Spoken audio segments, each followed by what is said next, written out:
Alors, j'ai dit donc qu'il y a la réalité, qu'il y a de la culpabilité. Donc, alors, me faites pas dire ce que j'ai pas dit. Hein. Vous allez voir, ce qui caractérise la structure névrotique, c'est qu'il y a de l'effet de la culpabilité. Alors, pourquoi j'ajoute ce bémol? Parce que vous avez peut-être pu tous voir à la télé, par exemple, soit de grands psychotiques, soit on verra des états limites, qui peuvent avoir des propos délictueux, enfin, ou faire des choses délictueuses. Et qui vous disent « Ah oui, je me sens coupable, etc. etc. » Bon. Mais en fait, pas du tout, ils n'en ont rien à foutre. Par contre, ils ont des avocats qui leur disent « Il faut que tu dises que tu es dans la culpabilité parce que ça va atténuer, ça va donner des circonstances atténuantes ou qui vont faire que tu vas prendre moins ou vous allez prendre moins au niveau du verdict. » Donc ils peuvent tenir un discours, ils dire je me sens coupable. Alors des fois ils confondent, d'ailleurs on le verra pour les psychotiques, ils confondent souvent la culpabilité et la honte, hein, parce que c'est un peu compliqué. Mais c'est pas parce qu'ils disent qu'ils sont coupables qu'ils en ont. Alors que le névrosé, lui, quand il a de la culpabilité, qu'il le dise ou qu'il ne le dise pas, ça a de l'effet. C'est-à-dire que s'il se sent coupable, il ne fait pas. Ça a un effet, ce qu'on appelle inhibiteur. Donc ça lui évite de faire des choses. Par exemple, si vous êtes bien névrosé, ce matin, vous avez mis un mouchoir sur vos fantasmes. Il dit non, ça je ne vais pas le dire, etc. Bon, ça ne se fait pas en formation, etc. Mais si on était face à des psychotiques ou des pervers, le pervers, il me dirait ses fantasmes, et puis je lui dis, enfin, que ça ne se dit pas, tout ça, et puis il me dirait, mais c'est vous qui me l'avez fait dire. C'est-à-dire qu'il projette chez l'autre la culpabilité, et il se débrouille pour faire endosser à l'autre la culpabilité. Alors que le psychotique, lui, n'en a même pas. C'est brut de coffrage, c'est-à-dire, ah bon, ça ne se dit pas, je ne comprends pas, etc. Ce qui fait que le névrosé est dans le lien social et dans la réalité, c'est que précisément, comme je le montrais tout à l'heure, il y a une sorte, enfin, selon la psychanalyse, dans ce concept, il y a un surmoi, d'autres théories utilisent d'autres concepts pour dire la même chose, mais en tout cas, il y a une culpabilité qui fait qu'on ne peut pas dire tout.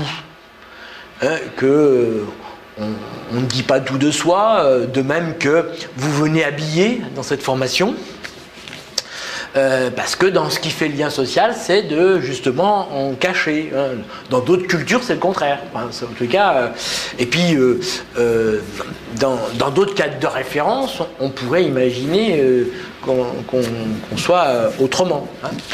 Mais dans ce qui fait le lien social à tout le monde, c'est d'être habillé. Or, précisément, par exemple, si vous avez déjà vu, vous êtes allé dans un hôpital psychiatrique,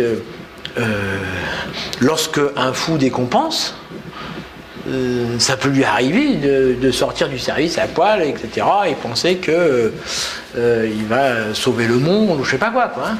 Et il n'y a pas justement l'effet de cette culpabilité qui va faire un effet inhibiteur en lui disant pourquoi tu sors comme ça, hein. Ça n'aurait pas cet effet. D'accord? Donc du coup, ça c'est quand même ce qui est important de comprendre, c'est pas la culpabilité dans le discours, parce que c'est pas ça qui est pertinent, mais dans l'effet que ça a sur le sujet. Donc dans l'effet d'inhibition qui fait que je fais des choses ou j'en fais pas selon que je me sens coupable ou pas. Ensuite, l'autre point, c'est que dans le discours du névrosé, ça s'entend. Ça s'entend puisque normalement, il a un type de discours qui est accessible justement aux trois registres. Et donc, notamment, il est capable de deux choses qui est difficile dans les autres structures, les métaphores. Donc, c'est-à-dire que je peux dire quelque chose de manière métaphorique en utilisant des images, etc. Et vous les comprenez. Vous arrivez à peu près, en tous les cas, en posant des questions, on arrive à se mettre d'accord sur la métaphore. Et puis, l'humour. Et donc, normalement, si vous êtes sain d'esprit, vous êtes accessible à l'humour. Je constate que c'est pas sûr. Mais bon... ça c'est donc le névrosé normalement, il est accessible à ça. Et c'est même un signe de bonne santé.